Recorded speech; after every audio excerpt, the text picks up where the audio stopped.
नमस्कार सभी को। इस समय हम मिल्कीपुर के सारी गांव में मौजूद हैं। कहा जाता है कई दिनों से हमारे पास इस गांव वासियों का फ़ोन आ रहा था और बताया जा रहा था कि यहाँ पर खनन माफियाओं के द्वारा जो है यहाँ पर खुदाई की जा रही है सरकारी तालाब में। तो हमने आज सोचा कि चल के जीरो ग्राउंड पर इस सच्चाई को देखा जाए कि ये सच है या झूठ है।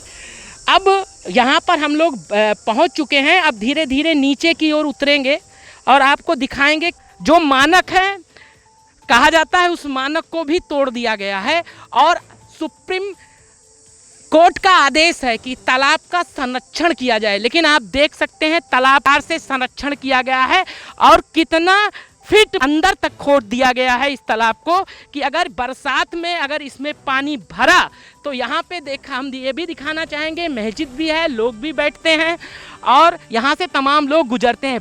कम से कम 15 से 20 फुट नीचे खोद दी गई है और कल को अगर इसमें पानी भरेगा और उसके बाद जल का भराव होगा तो आसपास पेड़ है वो भी इसमें बहकर चले आएंगे। और अगर कोई जीव जंतु यहाँ पर आता है पानी के लिए या तालाब जिस प्रकार से ये है बरसात के समय में, या कोई भी व्यक्ति आता है अगर इसमें बाइत्तेफाक सोचता है कि 5 फीट या 6 फीट की गहराई होगी तो शायद वो इस गलती में अगर इसमें आता है या गिरता है, ये देखिए बच्चे भी छोटे छोटे जा रहे हैं, या गिर जाए तो लगता है कि ये जिंदगी यहाँ पर किसी की बचेगी नहीं। तो यहाँ के अपने उच्च अधिकारियों से कहना चाहता हूँ कम से कम जो भी नियम बनाइए या जिन कंपनियों को भी आप ये चीज़ें दीजिए तो कम से कम उनसे एक मानक तय कराइए। अगर उसके बाद भी वो गलत काम कर रहे हैं तो कम से कम उनके ऊपर भी बड़ी से बड़ी कार्रवाई होनी चाहिए कि कम से कम तालाब का सौंदर्यीकरण होता रहे और संरक्षण होता रहे, तालाब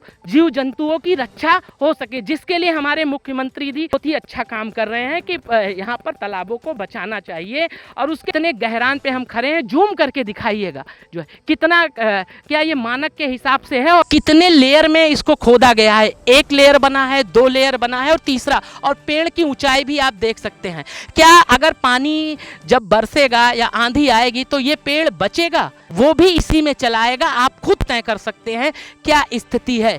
तो मैं अपने डीएम साहब से कहना चाहूँगा कि आप इन चीज़ों पे संज्ञान लीजिए और यहाँ के जो खनन अधिकारी हैं उन्हें भी आके तय करना चाहिए। पर आकर काम किया है, जहाँ भी मिट्टी ले गए हैं तो उनसे भी जवाबदेही तय होनी चाहिए कि क्या तालाब को इस तरह से किया जाएगा कि वो किसी के यूज में भी नहीं रहेगा। देखिए यहाँ के क्षेत्रीय जो लेखपाल हैं उनको फ़ोन मिलाया जा रहा है और उनसे पूछा जा रहा है कि इस तालाब के बारे में उनको जानकारी है, जो अवैध खुदाई चल रही है उसके बारे में इनको जानकारी है कि नहीं, और अगर जानकारी है तो उन्होंने क्या कार्रवाई किया है।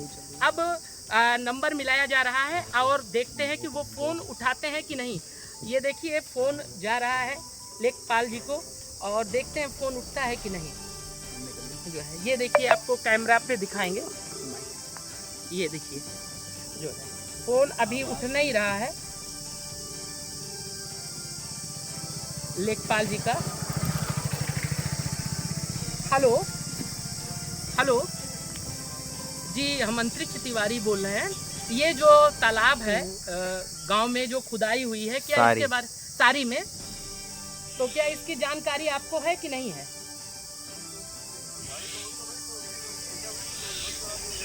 अच्छा, कोई उसके बाद कोई कार्रवाई हुई उन लोगों के ऊपर कि नहीं हुई?